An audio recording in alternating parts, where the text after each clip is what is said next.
آج کی ویڈیو بہت ہی زبردست ہونے والی ہے۔ میری درخواست ہے کہ پوری ویڈیو ضرور دیکھیں اور جانیے کہ اسرائیل اور فلسطین کی جنگ کے بارے میں اصل کہانی، اسرائیل اور فلسطین کے تنازع کی اصل وجہ کیا ہے، حماس کون ہے، فلسطینی کون ہے، اسرائیلی کون ہے، حماس اور اسرائیل کیوں لڑ رہے ہیں، یہ لڑائی کب سے شروع ہوئی، کس وجہ سے شروع ہوئی، جس جنگ کی وجہ سے یہ لڑائی شروع ہوئی اس کا اصل حقدار کون، اور اس سارے معاملے کا کوئی حل بھی موجود ہے کہ نہیں، ان سب سوالوں کے جواب جانیے اس ویڈیو میں۔ یہ جنگ شروع ہوتی ہے جب ہفتے کے دن غزہ کی پٹی سے فلسطینی اکثریت پسند تنظیم حماس کی جانب سے اسرائیل پر حملوں میں کم از کم 300 افراد کی ہلاکت کے بعد اسرائیلی فضائیہ نے جوابی کارروائی کے دوران بمباری کی، جس سے 250 سے زیادہ فلسطینی ہلاک ہو گئے تھے۔ واضح رہے کہ ہفتے کے دن حماس کی جانب سے اسرائیلی فوج کے مطابق 3000 راکٹ اسرائیل کی سرزمین پر داغے گئے، جس کے بعد حماس سے تعلق رکھنے والے اکثریت پسند گاڑیوں، موٹر سائیکلوں کے علاوہ پیراگلائڈرز اور کشتیوں کا استعمال کرتے ہوئے غزہ کی پٹی کے علاقہ سے اسرائیلی حدودوں میں داخل ہوئے۔ تو یوں شروع ہوتا ہے اسرائیل اور فلسطین کا موجودہ تنازع۔ حماس کیا ہے؟ حماس غزہ کی پٹی پر پراسرار اقدام فلسطینی اکثریت پسند گروہ ہے جو 2007 میں اقتدار سنبھالنے سے اب تک اسرائیل کے ساتھ متعدد جنگیں لڑ چکا ہے۔ ان جنگوں کے علاوہ حماس نے اسرائیل پر ہزاروں راکٹ داغے ہیں اور کئی حملے کیے ہیں۔ اسرائیل نے بھی حماس کو کئی بار فضائیہ حملوں سے نشانہ بنایا ہے۔ 2007 سے اسرائیل نے مصر کی مدد سے غزہ کی پٹی کا محاصرہ کر رکھا ہے۔ یاد رہے کہ غزہ فلسطین کا صرف ایک حصہ ہے۔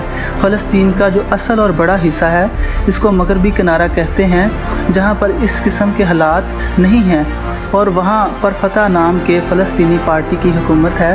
حماس اور فتح دونوں فلسطینی سیاسی جماعتیں ہیں لیکن ایک دوسرے کے سخت خلاف ہیں۔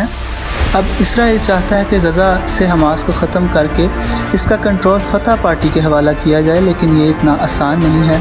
میں آپ کو اب تک کی خبر سے آگاہ کرتا چلوں کہ اسرائیل اور فلسطین کی اس جنگ کی وجہ سے کتنے لوگوں کی اموات ہو چکی ہیں۔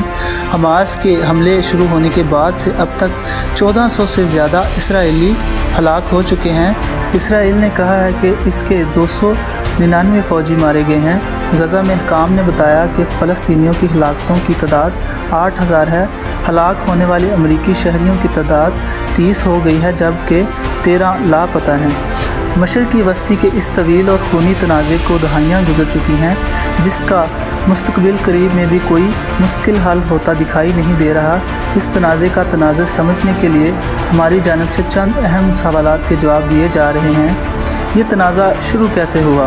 یورپ میں یہودیوں کے ساتھ روا رکھے جانے والے سلوک کی وجہ سے صہیونی تحریک زور پکڑنے لگی، جس کا مقصد یہودیوں کے لیے الگ ریاست کا قیام تھا۔ اس وقت فلسطین کا علاقہ سلطنت عثمانیہ کے کنٹرول میں تھا، تاہم پہلی جنگ عظیم کے بعد یہ خطہ برطانیہ کے زیر تسلط آیا، جہاں یہودی بڑی تعداد میں منتقل ہونے لگے اور یوں مقامی عرب آبادی کے ساتھ تناؤ کا آغاز ہوا۔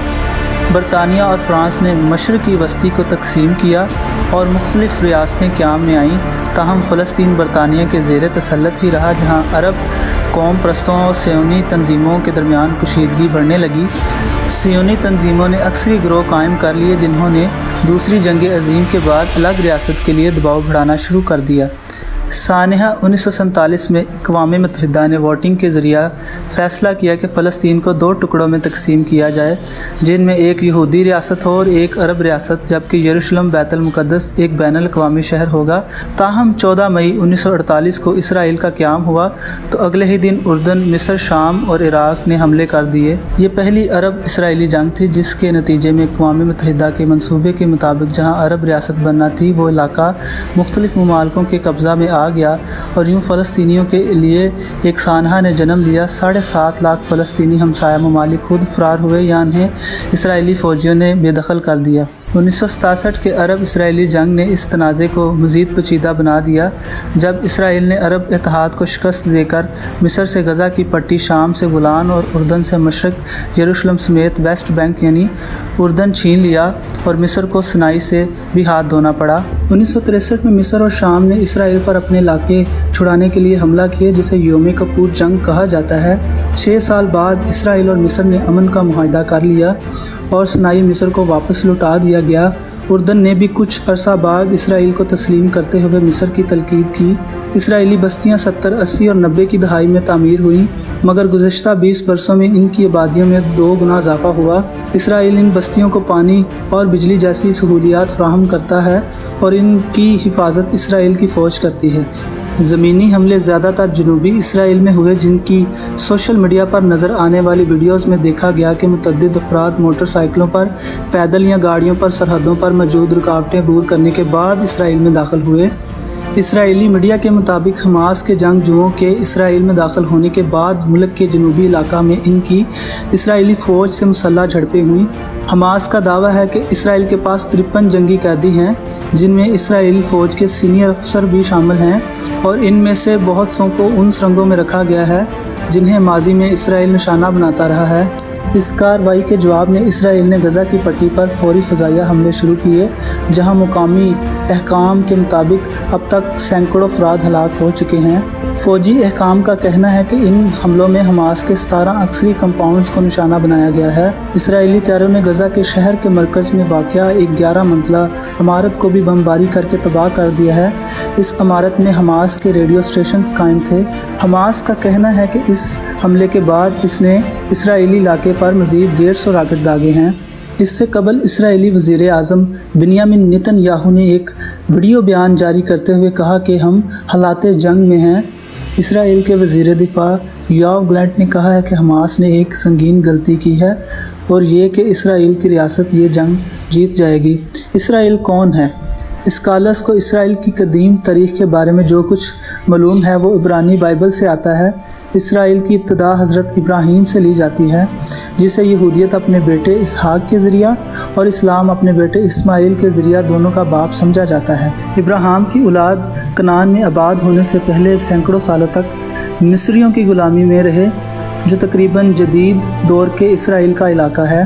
لفظ اسرائیل حضرت ابراہیم کے پوتے حضرت یعقوب سے آتا ہے، جسے بائبل میں عبرانی خدا نے اسرائیل کا نام دیا تھا۔ حضرت داؤد نے تقریباً 1000 سال قبل از مسیح میں اس علاقے پر حکومت کی۔ ان کے بعد ان کے بیٹے حضرت سلیمان بادشاہ بنے، جن کو یروشلم میں پہلی مقدس ہیکل بنانے کا سہرا دیا جاتا ہے۔